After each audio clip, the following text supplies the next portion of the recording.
I'm Stan Hildebrand. I live at Sand Hill Farm. I've been here for 30 years. Sand Hill was started in 1974, and we're mostly an agricultural community. We always grow our own food, but we're always looking for a way to earn money through agriculture.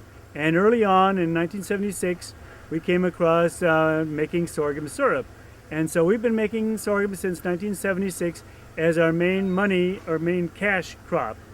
It is an old-time sweetener that was grown all through the Midwest 100 years ago, and it was probably the most common sugar for most farm families up until about 60, 70 years ago.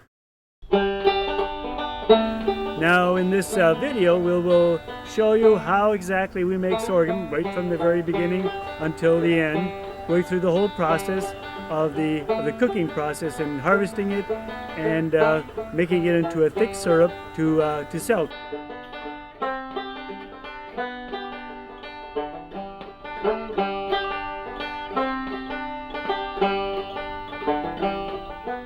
When we come out for harvest, a group of people go out in the mornings and we just move through the fields, and in the morning time what we do is we strip the cane, and that's just removing the leaves and the seed heads from it. So we'll all just be in our different rows, and you can just remove the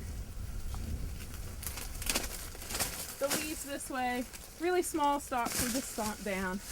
And it's fun. A whole group of people will be out, and it's a good way to just get to know people and have conversations with those that are around you.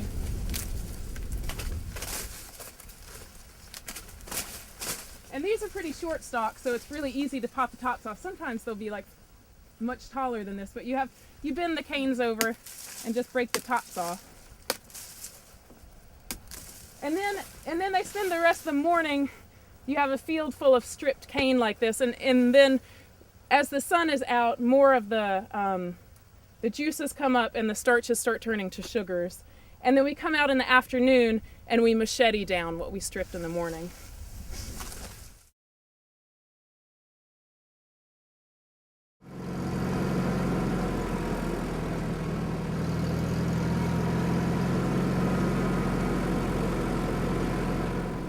So we bring the cane back from the fields on the wagon, and a couple of us load it into our sorghum press. The press has big rollers inside of it that squeeze the juice out, and we send the juice down to our other building, which we call the sugar shack, where we're going to cook it down. The leftovers, the cane that's been squeezed, are called pummies, and they run up a conveyor, and we save them and use them as mulch in our gardens and around our farm.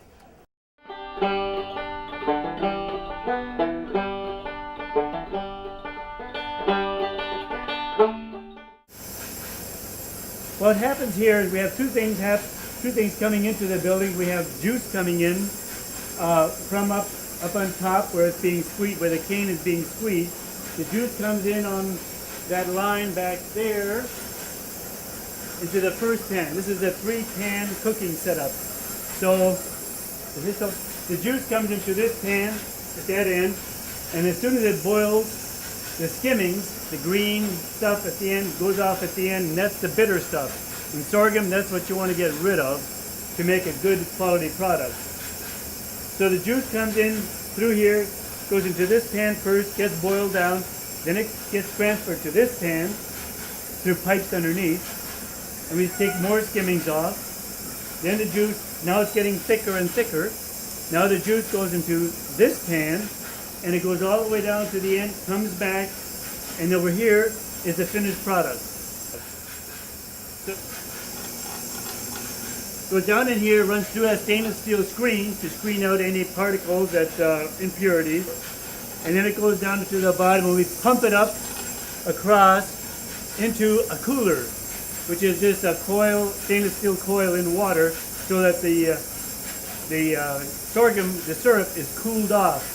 We're taking it off at 230 degrees, and if you just put it in a barrel at that temperature, it just keeps on cooking itself, and it gets darker, and it gets a kind of a harsh flavor.